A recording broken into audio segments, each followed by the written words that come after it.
Now, Karli Koskovich with your sports update.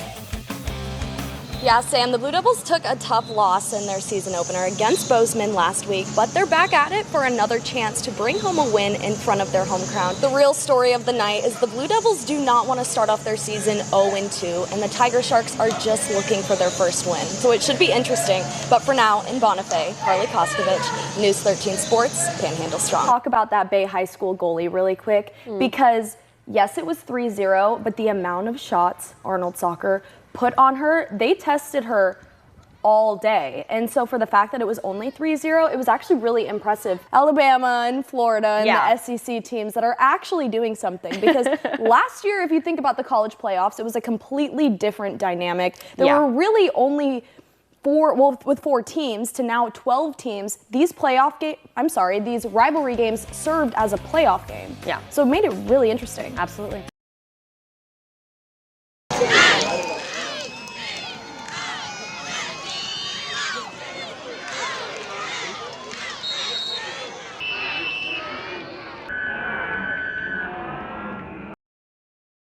Hello, yes, ma'am.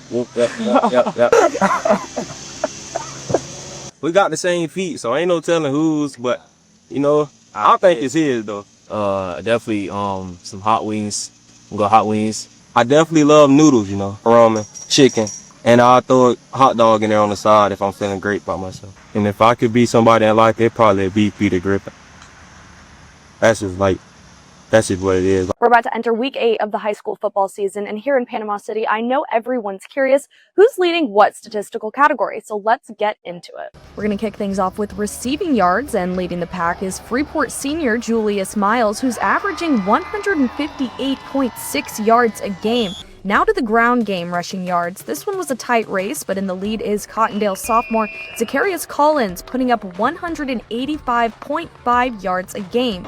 Moving on to total touchdowns, we've got a 3-way tie at the top. Representing the east side is Franklin County's senior Sadiq Jones, Bluntstown's Amari Thomas, and Freeport's Julius Miles once again, all with 13 touchdowns so far this season. Shifting over to the defense, Mosley senior Wyatt Fleming is a standout, averaging 10.2 tackles per game. And finally, let's talk interceptions. This one was a close race as well, but Arnold senior Darren Elder leads this one with 5 picks as of Friday night. Hard because they're also switching from that wing tee format to going into the spread, and you have to adjust to that. Like, it's going to take time, that's going to take reps, and I just think they're ironing out the kinks, going from wing tee to spread. Tom, we saw a very similar matchup last week between Madison County and Bay High School, as tonight the Dolphins are going to be tested because Milton has not lost a game yet, and not only are they playing an undefeated team, this is the first matchup of district, so that's definitely going to add some pressure to the field tonight. Yeah, the crowd is already starting to pack the stands, and it does feel like homecoming here at Tommy Oliver Stadium, but as you heard from Coach Whitten, tonight's game stays top priority. And obviously Rip City Surf has had a huge impact on the Panhandle already, so what have you seen so far in just whether it's exposure for these players or just the impact on Panama City? Yeah, we have kids that are going all over the world to play. We're still looking for, excuse that horn, I did not realize that would happen, but they're still looking for their first win of the season. But it's going to be a tough one because the Chipley Tigers have not let any more than 7 points in and are still looking to stay undefeated. Many of you guys were watching the Rose Bowl parade and quarterfinal matchup on New Year's Day from your couches or local sports bars. 2 Chipley band members were in Pasadena at the heart of the celebration.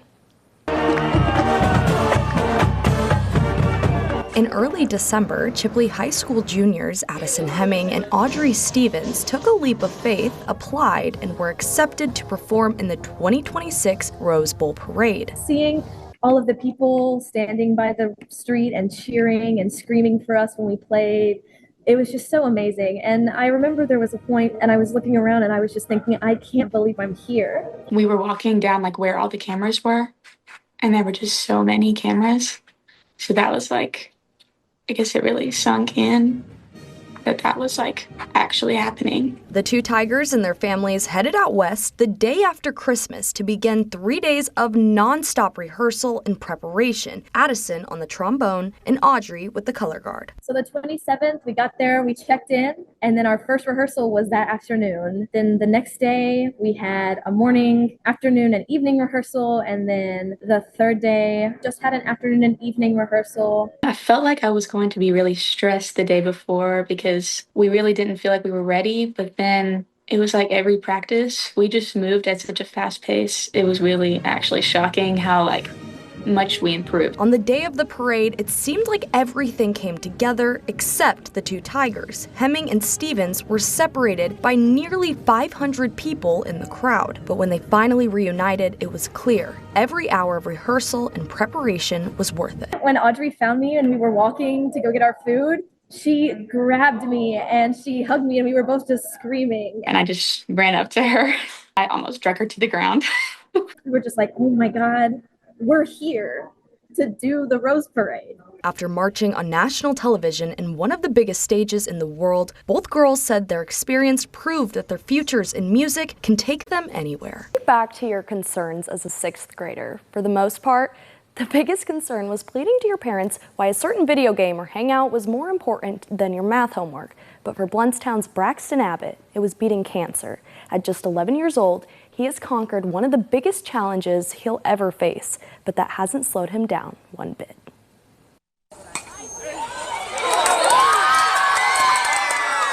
In the fall of 2024, 11-year-old Braxton Abbott noticed what appeared to be a simple bug bite just behind his right ear. Not long after, he began to feel ill. I got diagnosed with pneumonia, and then my mom noticed something on my neck right here. Originally, the thoughts were of a swollen lymph node from the pneumonia virus. After he was done with all the medicine that he took and everything, we noticed that it wasn't getting any smaller, it was actually getting bigger. That's kind of when, it kind of kicked in for me that this might be something a little more serious. This might be something more than just a lymph node. During this time, concerns were also rising on the behalf of a second nodule. Started noticing that there was another knot coming up around that one. So then whenever I noticed that there was 2 of them, that's whenever we kind of started looking into it, and I took him to his doctor. They referred him to get ultrasound, CT scans done and everything on it. And so there was 2 right here. There was a big one on the top and a little one on the bottom.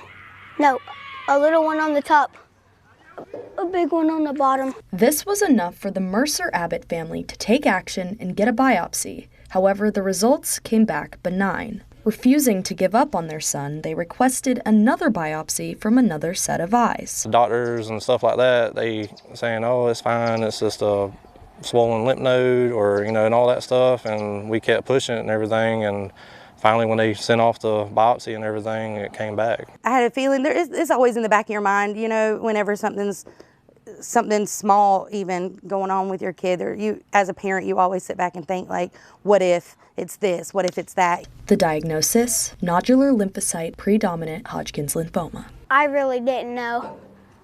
I started crying, and then my mom told me that it was very treatable.